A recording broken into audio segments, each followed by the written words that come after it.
Obviously, the answer is no. Neither was Santiago Solari, and in many ways, they did better than Zinedine Zidane version 2.0. So I don't think it mattered who was going to be the manager this year.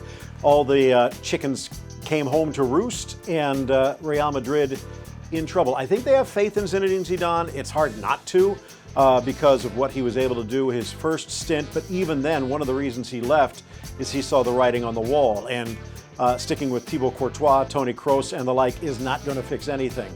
I think Julen Lopetegui saw that as well and tried to change Real Madrid, tried to change the essence into a more attacking, possession-style team, a team that could control the run of play, but it was against the nature of the players that he had at his disposal, and it didn't work.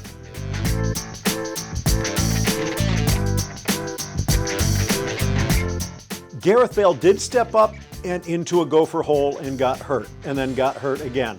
It is hard to believe a player that has that much talent and that was brought in under such fanfare, they didn't want to say it because of the egos involved, but to basically be the next Cristiano Ronaldo has failed so miserably. But it's not just what he did on the field, because there were memorable moments. Think back to the Champions League victory last year.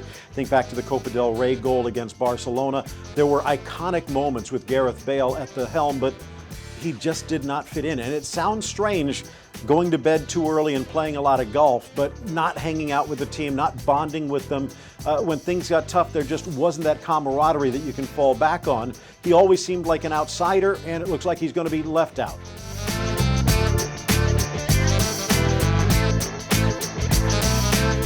With Isco, it's hard to say because he really didn't get the chance until later in the season when the writing was already on the wall. Zinedine Zidane did step in, put him in those positions, partly due to injuries, ailments, and just tired legs after 50 games. But I don't think he fulfilled what many thought he would, and obviously under Santiago Solari, where he was a player non grata. As far as Asensio, you had to have the doubt when the option to take over that historic number 7 came, and he passed on it, basically saying, I don't want the extra weight of expectations that number carries at this club. It kind of gave you a feeling that he didn't have confidence in himself. And if he doesn't, why would any of his teammates, why would any of the fans or the management? So I think both of them tread water a little bit, maybe swallowed a few gulps. I don't think either of them are going to be integral to rebuilding this Real Madrid squad. It was a disappointing season and maybe the last.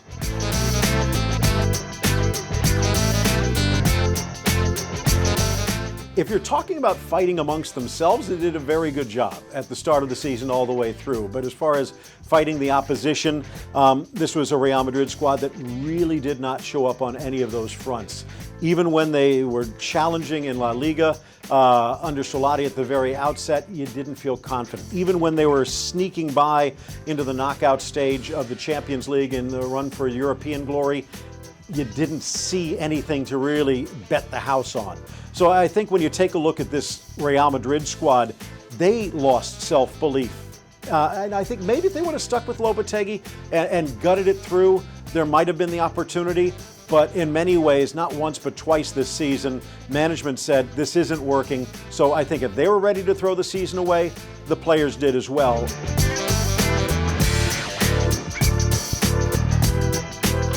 This is an interesting one because if you're looking at it objectively, if you're looking at it the way it played out on the field, it's Keylor Navas.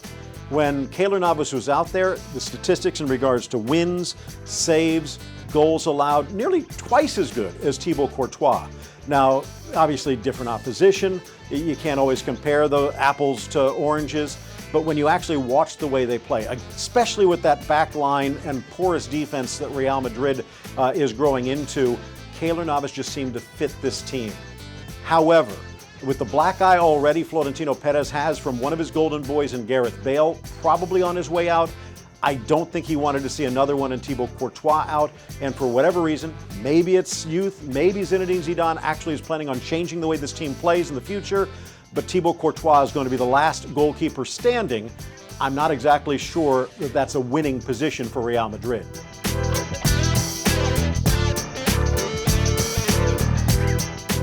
After winning 3 straight European crowns, after throwing the gauntlet down and saying we are focused in on La Liga, the fact that they wanted to try and get the 20th Copa del Rey, they were looking elsewhere.